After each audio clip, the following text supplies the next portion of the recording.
Alright, so it's been a while since we had a ranking video, so in lieu of their recent victory as being picked as my favorite I band, I was going to do I Mother Earth. So this is a very quick discography because they only have 4 studio records, and it seemed like there was always a 5th on the way when they reformed, 15 years later, and now almost 20 years after the 4th one.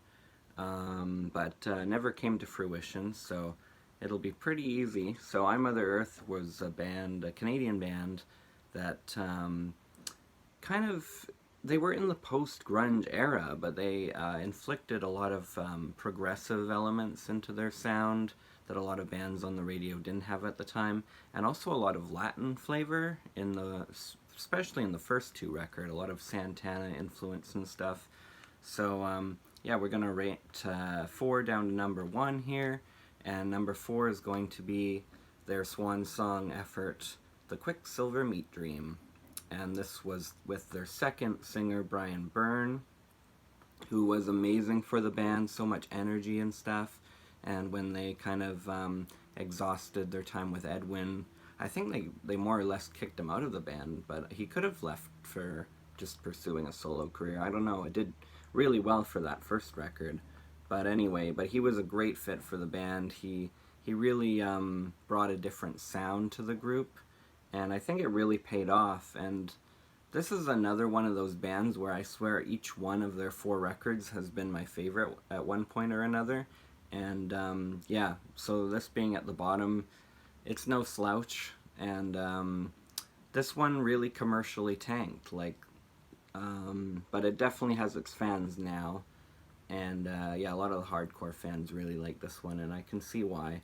It doesn't have the catchy elements that, there's no big radio hit or anything. Like the Sun did quite well leading up to the release, but it was released so far ahead of the album, as was Juicy on the XXX soundtrack.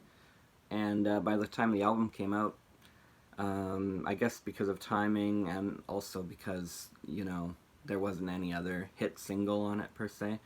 Yeah, the album just kind of stalled, dead on arrival, I guess. So anyway, yeah, that's number 4. Number 3, I feel bad also doing a Brian Byrne at number 3 because now there's a big divide. And please know I actually like him as much as Edwin with the group. But yeah, this was the debut of Brian Byrne in the group, and they had a huge hit with Summertime in the Void. The album didn't enjoy the same success that the 2 leading up to it did, but it still went gold in Canada, I believe, and it actually came in 3 color variants, so I don't know if that helped it sell or not, if anyone actually buys all 3 covers of bands they like when they do that. I know Blink-182 did something like that too. And Animal Collective did that too. Anyway, it's got some of their best songs on it, though, like Love Your Starfish. That's one of my personal favorites. What an opener, oh my god. It just sounds massive the way it's produced. It just comes in so heavy. Summertime in the Void, the big hit. Infinity Machine, Cloud Pump. Geddy Lee appears on this album. So they have yet another kind of relation with Rush there, because when Edwin, he helped out Alex Lifeson on one of his albums and actually sang lead vocals on a whole bunch of tracks. And for some reason it wasn't called Alex Lifeson, it was called Victor. It was the Victor Project. They only did 1 album, but anyway, that's a little aside there. But yeah, great record, closed out the 90s. I think it came out in the summer of 99. Anyway, really liked it. This was my favorite for a long time, but I have to admit, as much as I love it, it's probably the least consistent. But man, the highs are really highs. And my 2 least favorite tracks are still pretty awesome. So number 2 is going to be Dig. Dig is the debut, so of course Edwin's on this one. Again, houses some of their best tracks, like Levitate, which was a huge live juggernaut of a track. And there's not a bad song on this album. I don't think there's a bad song on any of these 4 albums, but this one's really consistent. So Gently We Go is just a nice, beautiful one. Rain Will Fall is a fan favorite, of course. Production is amazing. The two closing tracks, that's almost 15 minutes of incredible music right there. Number one is going to be, and no surprise here because I picked it as my favorite release to go along with my favorite band earlier on the ranking iBands, favorite bands. And yeah, so anyway, I think I said it in the video, but it's just solid the whole way through.